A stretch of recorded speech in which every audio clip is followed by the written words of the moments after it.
Dear student, inorganic chemistry में हम first unit में प्रथम संक्रमण श्रेणी के तत्वों का रसायन का अध्ययन कर रहे थे। Chemistry of elements of first transition series. तो इसके अंतर्गत आज हम लेंगे प्रथम संक्रमण श्रेणी के तत्वों के गुण, properties of elements of first transition series. Important topic है गुणों के बारे में।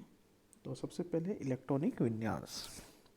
जैसे हमको ध्यान है बच्चों, संक्रमण तत्वों के प्रथम श्रेणी के तत्वों के इलेक्ट्रॉन विन्यास निम्न प्रकार से प्रदर्शित किए जा सकते हैं। नंबर 1, हमने कहाँ से कहाँ तक पढ़ना है हमको प्रथम संक्रमण श्रेणियों में, ये ध्यान रखना, स्केडियम से जिंक तक, यही होते हैं प्रथम संक्रमण श्रेणी के। तो सबसे पहले स्केडियम, 21 पे स्केडियम आता है। इसके इलेक्ट्रॉन विन्यास क्या होता है?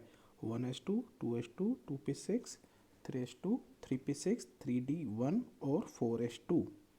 ठीक है, 4s2 कंप्लीट भरा रहता है पायतम कोश। ठीक है, 3d1 स्केडियम का। और एक ध्यान आपने पहले पढ़ा होगा क्रोमियम का। क्रोमियम का इलेक्ट्रॉन विन्यास आपसे पहले पूछा जाता था, क्रोमियम कॉपर का। तो क्रोमियम कितने पे आता है? 24 पे। तो इसका इलेक्ट्रॉन विन्यास क्या होगा? 1s2, 2s2, 2p6, ये तो होता ही है। 3s2, 3p6, 3d5, 4s1, इसका क्या होगा? 4s1। इसी प्रकार से कॉपर का भी क्या होता है? 4s1। क्यों होता है? जैसा बच्चों जो क्रोमियम के विन्यास के क्रम के हिसाब से 4s2 होना चाहिए, लेकिन इसके स्थान पर क्या होता है? 4s1। इसका कारण ये है कि 4s कक्षक से यदि एक इलेक्ट्रॉन 3d कक्षक में आ जाए तो दोनों कक्षक अर्धपूर्ण अवस्था में आ जाएंगे। कौन सी अवस्था में आ जाएंगे? अर्धपूर्ण अवस्था में आ जाएंगे, जिससे परमाणु का स्थायित्व प्रदान होगा या स्थायित्व बढ़ जाता है। जिसके कारण से क्रोमियम का इलेक्ट्रॉन विन्यास में बाह्यतम कोश में क्या होता है? 3d5 और 4s1।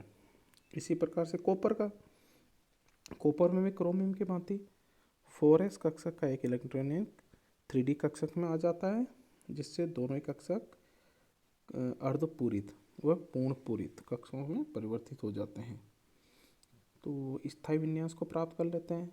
तो इस कारण से इनके बाह्यतम कोश में 4s1 इलेक्ट्रॉन उपस्थित होते हैं। ध्यान रखना, किस किस में होते हैं?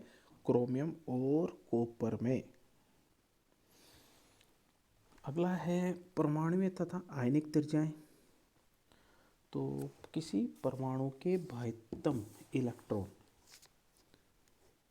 एवं नाभिक के मध्य की दूरी को हम क्या कहते हैं? परमाणु त्रिज्या कहते हैं। ठीक है, फर्स्ट ईयर में हमने पढ़ लिया था परमाणु त्रिज्या किसे कहते हैं। किसी परमाणु के बाह्यतम इलेक्ट्रॉन एवं नाभिकों की दूरी को परमाणु त्रिज्या कहते हैं। प्रथम श्रेणी के तत्वों की परमाणु त्रिज्या निम्न प्रकार से दी जा सकती है। प्रथम श्रेणी वालों में देखो, ऊपर से नीचे जाने पर त्रिज्याओं के मान में कमी हो रही है, स्केडियम से नीचे की तरफ जा रहे हैं। ठीक है, हाँ, तो उपरोक्त सारणी का अवलोकन करने से ज्ञात हो कि बढ़ती हुई परमाणु संख्या के साथ परमाणु त्रिज्या में क्या हो रही है? कमी आ रही है। लेकिन यह कमी बहुत अधिक नहीं है, बीच के तत्वों में लगभग स्थिर हो जाती है और अंत में बढ़ने लगती है। तो हम इसके दो कारण बता सकते हैं निम्न प्रकार से। ये क्रियाएं, मतलब निम्न प्रकार से इलेक्ट्रॉन विन्यास होता है इनका। तो किसी परमाणु की त्रिज्या का आकार दो कारकों पे निर्भर करता है। फर्स्ट है बाह्य इलेक्ट्रॉन व नाभिक के मध्य आकर्षण, संयोजकता या बाह्यतम परिधि वाले इलेक्ट्रॉन कितने तीव्र आकर्षण बल द्वारा नाभिक से बंधे हुए हैं, इससे परमाणु के आकार का निर्धारण किया जा सकता है। नाभिक जितने तीव्र आकर्षण बल द्वारा परिधि के इलेक्ट्रॉन को आकर्षित किए रहेगा, परमाणु का आकार उतना ही छोटा होगा। नाभिक का आकर्षण बल उसमें उपस्थित प्रोटॉन की संख्या पर निर्भर करता है। यदि मुख्य क्वांटम संख्या का मान समान है, अर्थात बाह्यतम कोश वही है, तो परमाणु संख्या के बढ़ने के साथ नाभिक में प्रोटॉन की संख्या बढ़ेगी, जिससे आकर्षण बल बढ़ेगा, फलस्वरूप परमाणु आकार में कमी होती है। तो बच्चों, हम कह सकते हैं कि एक आवर्त में बाएं से दाएं, अर्थात बढ़ती हुई परमाणु संख्या के साथ उसका आकार कम होता जाता है। बाएं से दाएं जाने पर कम होता जाता है। दूसरा कारण है परिरक्षण प्रभाव, इम्पोर्टेंट है। बाह्यतम या संयोजकता परिधि वाले इलेक्ट्रॉन वे नाभिक के मध्य में कितने इलेक्ट्रॉन है। नाभिक व बाह्यतम इलेक्ट्रॉन के मध्य जो इलेक्ट्रॉन होते हैं, ध्यान रखना बच्चों, नाभिक व बाह्यतम इलेक्ट्रॉन के मध्य जो इलेक्ट्रॉन होते हैं वे ऋणावेश होने के कारण बाह्यतम इलेक्ट्रॉन को प्रतिकर्षित करते हैं, जिनके उनका आकार बढ़ जाता है। देखिए समकोण तत्वों में भीतर डी कक्षक इलेक्ट्रॉनों द्वारा परिक्षण प्रभाव का डायग्राम दे रखा है। बीच में नाभिक और NS कक्षक के इलेक्ट्रॉन और अंदर वाले N-1 D कक्षक के इलेक्ट्रॉन। तो नाभिक द्वारा आकर्षण और जो भीतर के हैं NS और N-1D कक्षक के बीच वाले, इन इलेक्ट्रॉनों द्वारा परिरक्षण प्रभाव उपस्थित हो जाता है। तो संपूर्ण तत्वों में इलेक्ट्रॉन परमाणु के बाह्यतम N-P कक्षक में नहीं भरते, वरन अंदर के N-1D कक्षकों में भरे जाते हैं, जिससे उनका बाह्यतम इलेक्ट्रॉनों के प्रति प्रतिकर्षण प्रभाव बढ़ जाता है और इन इलेक्ट्रॉन के बीच में आ जाने से बाह्यतम इलेक्ट्रॉनों पर नाभिक का आकर्षण बल भी कम हो जाता है। तो हम कह सकते हैं बच्चों, इसी प्रकार ये कह सकते हैं कि बीच के इलेक्ट्रॉन बाह्यतम इलेक्ट्रॉन के प्रति नाभिक के आकर्षण को रोकते हैं। जो बीच में जो लेयर है इलेक्ट्रॉनों की, वो क्या करेगी, बाह्यतम इलेक्ट्रॉनों को नाभिक के आकर्षण को रोकते हैं, अतः भीतर के इलेक्ट्रॉनों के प्रभाव को परिरक्षण कहते हैं, शील्डिंग इफेक्ट। और इस परिरक्षण प्रभाव के कारण परमाणु का आकार बढ़ जाता है। ठीक है, इस परिरक्षण प्रभाव के कारण परमाणु का आकार बढ़ जाता है। ध्यान रखना बच्चों, किसी आयन के बाह्यतम इलेक्ट्रॉन व नाभिक के बीच की दूरी को आयनिक त्रिज्या कहते हैं। कोई धात्विक परमाणु एक अथवा अधिक इलेक्ट्रॉनों को त्याग कर धनायन बनाता है। संपूर्ण धातुओं में अधिकांशतः NH2 और कुछ एक में NH1 विन्यास के साथ N-1D 1 से 10 इलेक्ट्रॉन होते हैं। अतः अधिकांश धातुओं की +2 ऑक्सीकरण अवस्था के साथ साथ कौन कौन सी होती है, +3, +4, +5 आदि ऑक्सीकरण अवस्थाएं भी हो सकती है। ठीक है, अगला है आयनन विभव, आयनाइजेशन पोटेंशियल।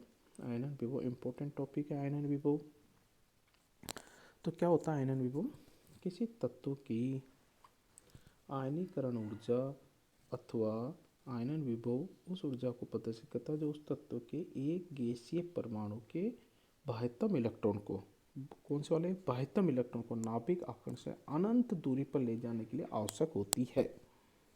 अतः कोई इलेक्ट्रॉन अपने नाभिक के साथ जितने प्रबल आकर्षण बल से बंधा हुआ होगा उस तत्व का आयनन विभव उतना ही अधिक होगा।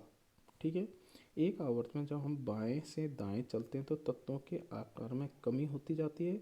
आकार के कम होने से इलेक्ट्रॉन नाभिक के निकट आ जाते हैं, जिससे नाभिक से उन्हें दूर ले जाने के लिए अधिक ऊर्जा की आवश्यकता पड़ती है। ठीक है बच्चों, किसी तत्व के, वापस एक बार ध्यान से सुन लो, एक गैसीय परमाणु के बाह्यतम इलेक्ट्रॉन को नाभिक के आकर्षण से अनंत दूरी पर ले जाने के लिए आवश्यक ऊर्जा कौन सी ऊर्जा कहलाती है, आयनन विभव या आयनन ऊर्जा कहलाती है।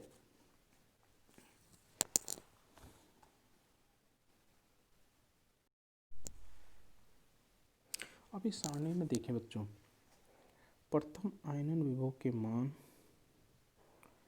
जो S ब्लॉक के कैल्शियम और P ब्लॉक के गैलियम दोनों से अधिक है। ठीक है, और दूसरा कारण है स्केडियम से जिंक तक जाने में क्रमश से बढ़ते जा रहे हैं। आयनन विभव का मान क्या हो रहा है, स्केडियम से जिंक तक जाने में क्रमश से बढ़ते जा रहे, लेकिन इनके मानों में कोई विशेष अंतर नहीं है ना ज़्यादा अंतर। इसका कारण ये है कि परमाणु संख्या बढ़ने के साथ इनका नाभ के आवेश भी बढ़ रहा है, जिसकी वजह से आयनन विभव के मानों में वृद्धि होती जा रही है। लेकिन साथ में भीतर के 3D इलेक्ट्रॉन के परिरक्षण प्रभाव के कारण से, कौन सा प्रभाव आ गया बच्चों, परिरक्षण प्रभाव के कारण जो नाभ के आवेश वृद्धि का प्रभाव नष्ट हो जाता है, जिसके इनके जो आयनन विभव के मानों में विशेष अंतर नहीं होता है। एक बार वापस ध्यान देकर सुन लो बच्चों। परिरक्षण प्रभाव के कारण नाभ की आवेश वृद्धि का प्रभाव नष्ट हो जाता है, जिसके इनके आयनन विभव के मानों में ज़्यादा अंतर नहीं होता है।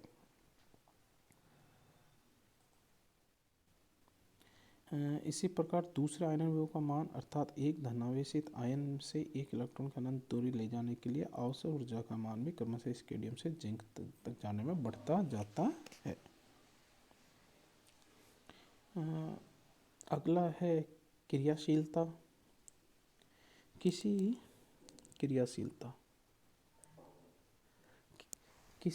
धातु की क्रियाशीलता उसके आयनन विभव पर निर्भर करती है। ठीक है, किसी धातु की क्रियाशीलता किस पर निर्भर करती है? उसके आयनन विभव पर निर्भर करती है।